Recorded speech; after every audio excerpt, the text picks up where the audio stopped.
समुद्र के बीच एक छोटी सी लकड़ी की बोट पुराने माइंस हटाने का काम कर रही थी। सब कुछ नॉर्मल लग रहा था, तभी पानी के ऊपर मरी हुई मछलियाँ तैरती दिखाई देती हैं। कोइची उन्हें देखते ही डर जाता है, क्योंकि उसने ऐसा मंजर पहले भी देखा था। वह तुरंत खतरे का सिग्नल देता है और अगले ही पल समुद्र के नीचे से एक बहुत बड़ी परछाई उनकी तरफ बढ़ती है। कुछ सेकंड बाद पानी को चीरते हुए गॉडजिला बाहर आता है। कोइची उसे देखते ही समझ जाता है कि यह वही मॉन्स्टर है जिससे वह एक बार पहले भी बच चुका था। लेकिन सवाल यह था कि कोइची इससे पहले गॉडजिला से कहाँ मिला था और क्यों उस पहली मुलाकात का गिल्ट आज तक उसका पीछा नहीं छोड़ रहा था। कहानी की शुरुआत होती है वर्ल्ड वॉर 2 के आखिरी दिनों से। कोइची शिकिशिमा जापान का एक कमिकाजे पायलट था। उसे अपने फाइटर प्लेन के साथ दुश्मन पर सुइसाइड अटैक करना था, लेकिन वह मरना नहीं चाहता था। इसलिए वह प्लेन में खराबी का बहाना बनाकर ओडो आइलैंड पर लैंडिंग कर देता है। ओडो आइलैंड पर जापानीज आर्मी का छोटा सा रिपेयर बेस था, जहां खराब फाइटर प्लेन्स को ठीक किया जाता था।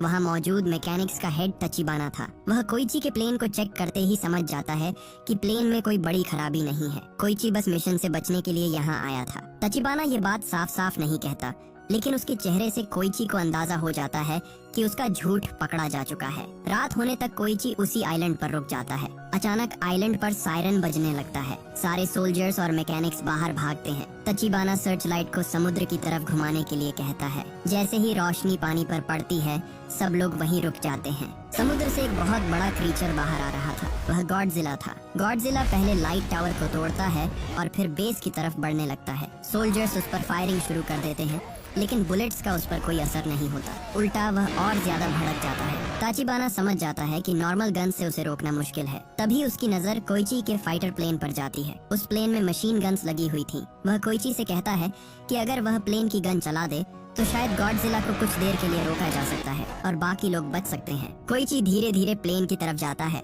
वह कॉकपिट में बैठता है और गन को गॉडजिला की तरफ एम करता है। गॉडजिला उसके सामने था, बस ट्रिगर दबाना था। लेकिन जैसे ही कोइची उसकी तरफ देखता है, उसके हाथ कांपने लगते हैं। डर की वजह से वह फायर नहीं कर पाता। नीचे सोल्जर्स अपनी जान बचाने की कोशिश कर रहे थे। वे लगातार गॉडजिला पर फायरिंग कर रहे थे, लेकिन गॉडजिला एक एक करके सबको मारता चला जाता है। तचिबाना चिल्लाकर कोइची से गन चलाने के लिए कहता है, लेकिन कोइची कुछ नहीं कर पाता। गॉडजिला पूरा बेस तबाह कर देता है। वह कोइची के प्लेन को भी तोड़ देता है और कुछ ही देर में पूरा आइलैंड खामोश हो जाता है। अगली सुबह जब कोइची को होश आता है तो उसके आसपास सिर्फ लाशें और मलबा होता है। उस हमले में सिर्फ 2 लोग जिंदा बचे थे, कोइची और तचिबाना। तचिबाना अपने साथियों की लाशों के बीच खड़ा था। वह कोइची से कहता है कि अगर उसने उस रात गन चला दी होती तो शायद इतने लोग नहीं मरते। कोइची कुछ जवाब नहीं दे पाता, क्योंकि अंदर से वह भी यही सोच रहा था। वह पहले अपने कमिकाजे मिशन से भागा था और फिर गॉडजिला के सामने भी डर गया था। यही बात उसके अंदर गिल्ट बनकर बैठ जाती है। कुछ समय बाद कोइची जापान वापस लौटता है, लेकिन जिस जगह को वह अपना घर समझ कर आया था, वहाँ अब घर जैसा कुछ नहीं बचा था। टोक्यो वॉर की बॉम्बिंग में टूट चुका था। कोइची अपने घर पहुँचता है तो उसे सिर्फ मलबा मिलता है। उसे पता चलता है कि उसके माता पिता भी बॉम्बिंग में मारे जा चुके हैं। पास में रहने वाली सुमिको नाम की औरत उसे देखती है। उसके अपने बच्चे भी बॉम्बिंग में मारे गए थे। वह गुस्से में कोइची से कहती है कि तुम जैसे लोग बचकर लौट आए, लेकिन हमारे बच्चे चले गए। कोइची उसकी बात चुपचाप सुनता है। उसके पास जवाब देने के लिए कुछ नहीं था। इसी बीच एक लड़की भागती हुई आती है। कुछ लोग उसके पीछे पड़े थे। वह लड़की अचानक कोइची के हाथों में एक छोटी बच्ची देती है और वहाँ से भाग जाती है। कोइची कुछ समझ नहीं पाता। थोड़ी देर बाद वही लड़की वापस आती है और बच्ची को लेने लगती है। कोइची उससे पूछता है कि क्या यह बच्ची उसकी है। लड़की बताती है कि यह बच्ची उसकी नहीं है। बॉम्बिंग के दौरान इसकी माँ मर गई थी और मरने से पहले उसने बच्ची को उसके हाथों में दे दिया था। उस लड़की का नाम नोरिको था और बच्ची का नाम अकीको। कोइची पहले उन्हें अपने साथ रखने से हिचकिचाता है,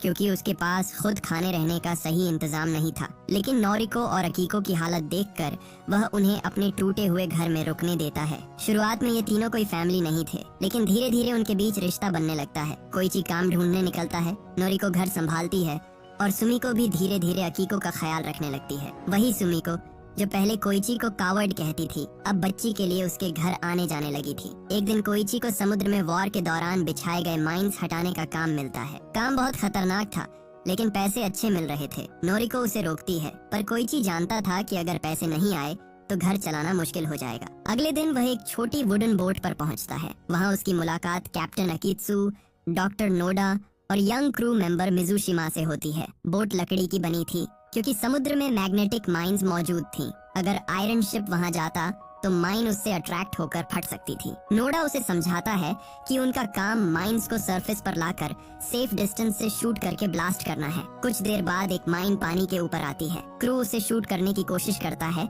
लेकिन निशाना नहीं लग पाता। तब कोइची गन उठाता है। वह पायलट रह चुका था इसलिए टारगेट लेना जानता था। वह एम करके गोली चलाता है और माइन पानी में ब्लास्ट हो जाती है। क्रू उसकी तारीफ करता है लेकिन कोइची के चेहरे पर खुशी नहीं आती। गन चलाते ही उसे ओडो आइलैंड की वही रात याद आ जाती है। उस रात भी टारगेट सामने था, गन हाथ में थी, लेकिन वह ट्रिगर नहीं दबा पाया था। समय धीरे धीरे आगे बढ़ता है। कोइची काम में बेहतर होने लगता है। नोरिको भी जॉब करने की बात करती है ताकि घर में पैसे आ सके। कोइची उसे रोकता है लेकिन नोरिको कहती है कि वह हमेशा किसी के सहारे नहीं रहना चाहती। अकीको अब कोइची को अपने पिता जैसा मानने लगी थी। बाहर से तीनों एक छोटी फैमिली की तरह दिखने लगे थे, लेकिन कोइची अब भी खुद को इस खुशी के लायक नहीं मानता था। फिर एक दिन समुद्र में माइंस हटाते समय कोइची को पानी के ऊपर मरी हुई मछलियाँ दिखाई देती हैं। वह उन्हें देखते ही रुक जाता है। थोड़ी दूरी पर उन्हें एक बड़ा जहाज टूटा हुआ मिलता है। जहाज की हालत देखकर कोइची समझ जाता है कि यह कोई नॉर्मल एक्सीडेंट नहीं था। ये काम सिर्फ एक ही जीव कर सकता था। गॉडजिला वापस आ चुका था। रेडियो पर मैसेज आता है कि गॉडजिला इसी तरफ बढ़ रहा है। कुछ ही देर बाद पानी के नीचे से वही बड़ी परछाई उनकी तरफ बढ़ती है। गॉडजिला समुद्र से बाहर आता है और पास मौजूद एक दूसरी बोट को पल भर में तोड़ देता है। अब वह सीधे कोइची की बोट की तरफ बढ़ रहा था। नोडा कहता है कि उन्हें समुद्री माइन का इस्तेमाल करना होगा।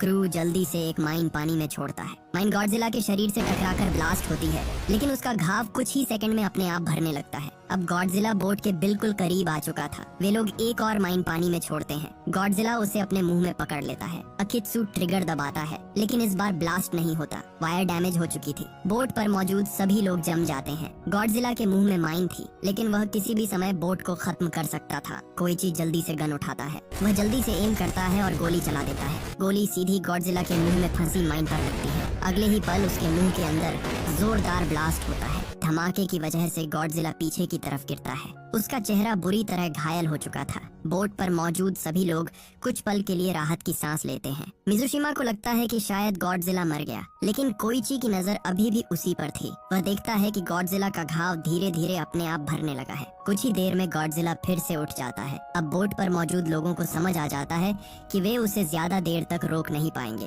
गॉडजिला उनकी तरफ बढ़ता है। इस बार उनके पास कोई दूसरा रेडी माइन भी नहीं था।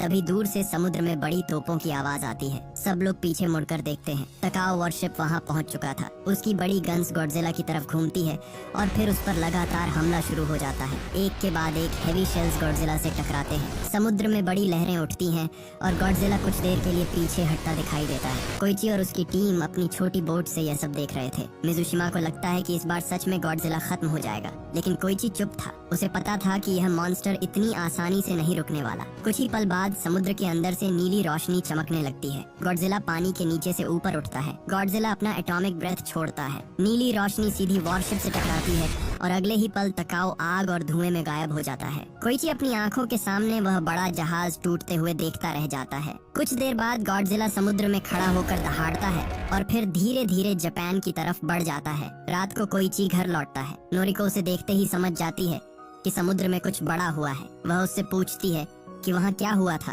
कोइची पहले चुप रहता है, लेकिन फिर वह उसे सब बता देता है। नोरिको उसे रोकती है और कहती है कि किसी ऐसे मॉन्स्टर के सामने डर जाना कावड़ होना नहीं होता। वह उसे समझाती है कि अब वह अकेला नहीं है। दूसरी तरफ गॉडजिला की खबर धीरे धीरे फैलने लगती है। समुद्र में जहाजों के गायब होने और तकाओ के तबाह होने के बाद लोगों को समझ आने लगता है कि जापान पर फिर एक बड़ा खतरा आने वाला है। तभी रेडियो पर वार्निंग आने लगती है, लेकिन जैसे ही कोस्ट से रिपोर्ट्स आती है पूरे इलाके में भगदड़ मच जाती है। लोग शॉप्स छोड़कर भागने लगते हैं। कोई अपने बच्चों को उठा रहा था, कोई अपने फैमिली मेंबर्स को ढूंढ रहा था। तभी जमीन कांपने लगती है। बिल्डिंग्स के शीशे हिलने लगते हैं। गाड़ियां अपनी जगह से खिसकने लगती हैं। कुछ ही पल बाद गॉडजिला गिंजा की मेन स्ट्रीट पर दिखाई देता है। उसे देखते ही लोग चीखते हुए भागने लगते हैं। गॉडजिला धीरे धीरे शहर के बीच आगे बढ़ रहा था।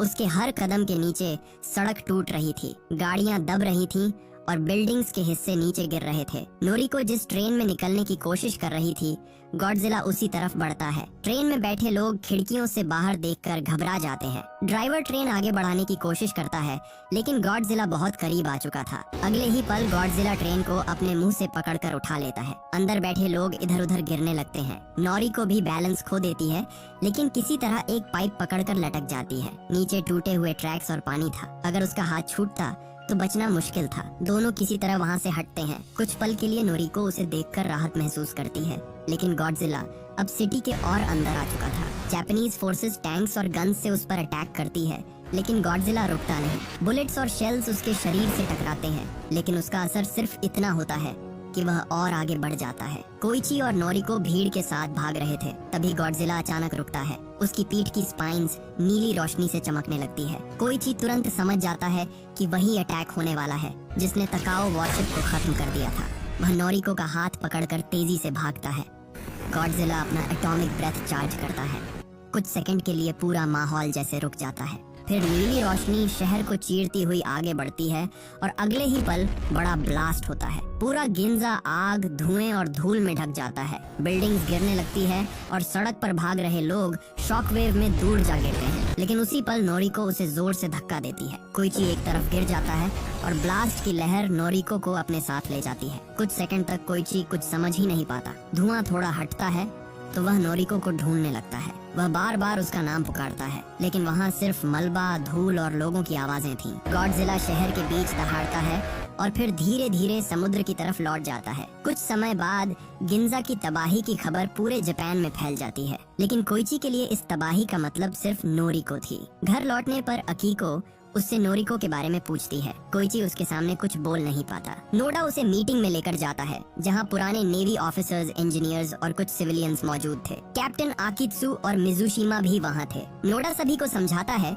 कि गॉडजिला को गन्स या बॉम्ब से मारना आसान नहीं है, क्योंकि उसके घाव अपने आप भर जाते हैं। इसलिए उसे बाहर से शूट करने के बजाय समुद्र की गहराई और प्रेशर से मारना होगा। प्लान यह था कि गॉडजिला को सगामी बे में लाकर जहाजों से घेरा जाएगा। फिर उसके आसपास फ्रियॉन गैस छोड़ी जाएगी, जिससे वह तेजी से समुद्र की गहराई में डूबने लगेगा, ताकि अचानक प्रेशर चेंज उसके शरीर को तोड़ दे। ये बात सुनकर कई लोग मिशन में शामिल होने के लिए तैयार हो जाते हैं। मीटिंग के बाद कोइची नोडा से अलग बात करता है। वह कहता है कि उसे भी मिशन में जाना है। नोडा बताता है कि वे जहाजों से काम करने वाले हैं, लेकिन कोइची के दिमाग में कुछ और था। वह कहता है कि उसे एक फाइटर प्लेन चाहिए। कुछ दिन बाद वह कोइची को एक पुराने हैंगर में बुलाता है। अंदर एक स्पेशल फाइटर प्लेन रखा था, जिसे वॉर के आखिरी दिनों में बनाया गया था। प्लेन दिखने में पावरफुल था, लेकिन हालत ऐसी थी कि उसे तुरंत उड़ाना पॉसिबल नहीं था। कोइची प्लेन को देखते ही कहता है कि इसे ठीक करने के लिए किसी बहुत अच्छे मैकेनिक की जरूरत पड़ेगी। तभी उसके दिमाग में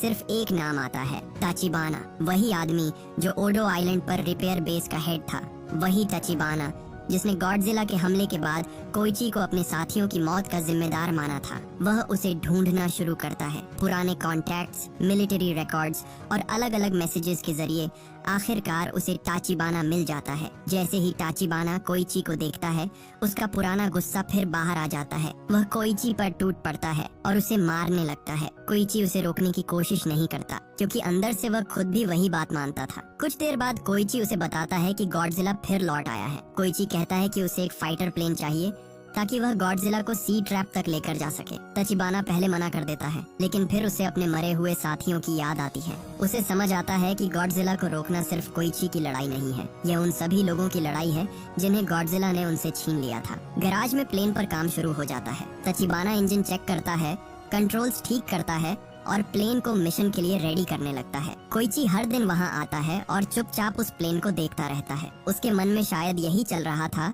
कि यह उसकी आखिरी उड़ान हो सकती है। एक दिन ताचिबाना उसे प्लेन के आगे लगे एक्सप्लोसिव के बारे में बताता है। वह कहता है कि अगर कोइची सही समय पर प्लेन को गॉडजिला के मुंह में ले जाए, तो अंदर ब्लास्ट होने से गॉडजिला को सीरियस डैमेज हो सकता है। कोइची उसकी बात चुपचाप सुनता है। ताचिबाना उसे बॉम्ब एक्टिवेट करने का तरीका बताता है।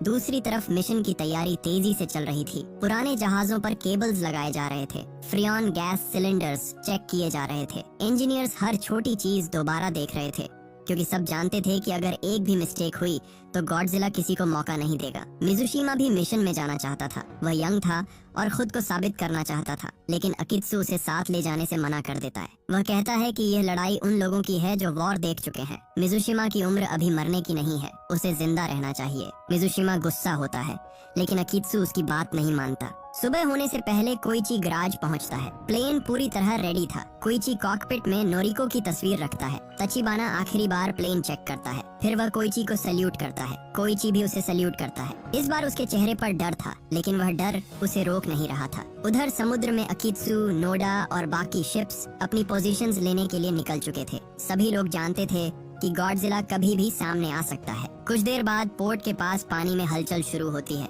समुद्र के ऊपर मरी हुई मछलियां तैरने लगती हैं। फिर दूर से एक बड़ा जहाज हवा में उछलता हुआ पोर्ट के पास आकर गिरता है। सब समझ जाते हैं कि गॉडजिला आ चुका है। गॉडजिला धीरे धीरे पानी से बाहर आता है और सिटी की तरफ बढ़ने लगता है। अगर वह पूरी तरह लैंड पर आ जाता तो नोडा का पूरा प्लान फेल हो जाता। उसे हर हाल में वापस समुद्र की तरफ मोड़ना था। तभी आसमान में कोइची का फाइटर प्लेन दिखाई देता है। कोइची प्लेन को नीचे लाकर गॉडजिला के सामने से गुजारता है। गॉडजिला उसकी तरफ देखता है और फिर उसके पीछे मुड़ जाता है। कोइची उसे धीरे धीरे समुद्र की तरफ खींचने लगता है। शिप्स पर मौजूद लोग अपनी सांसें रोककर यह सब देख रहे थे। गॉडजिला अब कोइची के पीछे पीछे समुद्र में उतर चुका था। नोडा तुरंत सभी शिप्स को पोजीशन लेने का सिग्नल देता है। जहाज दोनों तरफ फैलने लगते हैं। केबल्स रेडी हो जाती है और फ्रियोन गैस सिलेंडर्स खुलने के लिए तैयार कर दिए जाते हैं। कोइची आसमान में चक्कर लगाकर गॉडजिला का ध्यान अपने ऊपर रखता है ताकि वह शिप्स पर सीधा अटैक न करे। लेकिन गॉडजिला भी जैसे सब समझ रहा था। वह अचानक रुकता है और उसकी पीठ पर नीली रोशनी चमकने लगती है।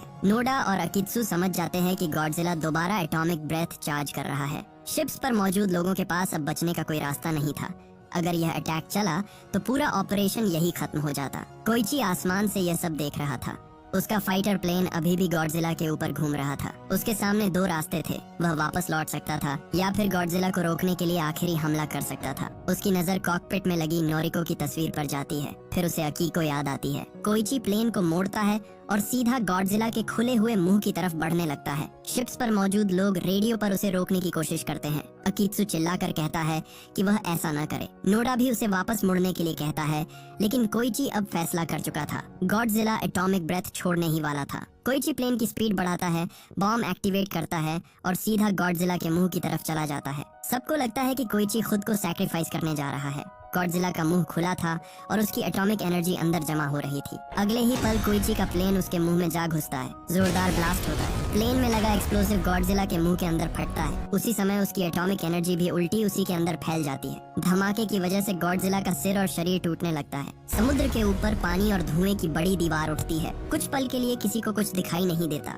सबको लगता है कि कोइची भी मारा गया। अकित्सु और नोडा चुप खड़े रह जाते हैं, लेकिन तभी तचिबाना आसमान की तरफ देखता है। एक पैराशूट नीचे उतर रहा था। कोइची जिंदा था। प्लेन के गॉडजिला से टकराने से ठीक पहले उसने इजेक्शन सीट का इस्तेमाल कर लिया था। ताचिबाना ने जो सिस्टम उसे समझाया था उसी ने उसकी जान बचा ली। रेस्क्यू बोट कोइची की तरफ बढ़ती है। दूसरी तरफ गॉडजिला का शरीर टूटकर समुद्र में गिरता जा रहा था। उसके टुकड़े पानी में डूबने लगते हैं। शिप्स पर मौजूद लोग कुछ पल तक बस उसे देखते रहते हैं। फिर धीरे धीरे सबको समझ आता है कि गॉडजिला रुक चुका है। वे लोग जीत गए थे। कुछ लोग गॉडजिला की तरफ सैल्यूट करते हैं। यह सैल्यूट किसी सम्मान के लिए नहीं था। ये उस लड़ाई के खत्म होने का इशारा था जिसमें उन्होंने अपनी पूरी हिम्मत लगा दी थी। कुछ देर बाद सभी लोग पोर्ट पर लौटते हैं। वहाँ पहले से कई लोग उनका इंतजार कर रहे थे। मिजुशिमा भी वहीं खड़ा था। इस बार कोई उसे बच्चा समझकर पीछे नहीं कर रहा था, क्योंकि मिशन बचाने में उसने भी अपनी तरफ से मदद की थी। तभी सुमिको उसके पास आती है। उसके हाथ में एक मैसेज था। कोइची उसे पढ़ता है और कुछ पल के लिए वहीं रुक जाता है। मैसेज में लिखा था कि नोरिको जिंदा है। कोइची को पहले यकीन नहीं होता। वह तुरंत हॉस्पिटल की तरफ भागता है। कोइची एक रूम के पास रुकता है। अंदर नोरिको लेटी हुई थी। वह घायल थी लेकिन जिंदा थी। कोइची उसे देखकर कुछ पल के लिए कुछ बोल नहीं पाता। नोरिको उसकी तरफ देखती है। उसकी आंखों में भी वही सवाल था जो कोइची इतने समय से अपने अंदर लेकर घूम रहा था। कोइची पहली बार सच में शांत दिखाई देता है। वह नोरिको का हाथ पकड़ता है। जिस फैमिली को वह कभी अपना मानने से डरता था वही अब उसके सामने थी। लेकिन इसी पल नोरिको की गर्दन पर एक काला निशान दिखाई देता है। यह निशान बता रहा था कि गॉडजिला की तबाही ने उसे सिर्फ घायल नहीं किया था, उसके शरीर में कुछ ऐसा असर बचा था जिसे अभी कोई समझ नहीं पा रहा था। दूसरी तरफ समुद्र की गहराई में गॉडजिला का एक छोटा सा टुकड़ा पड़ा था। धीरे धीरे वह टुकड़ा फिर हिलने लगता है। उसका शरीर खुद को दोबारा जोड़ने की कोशिश कर रहा था। यानी गॉडजिला पूरी तरह खत्म नहीं हुआ था।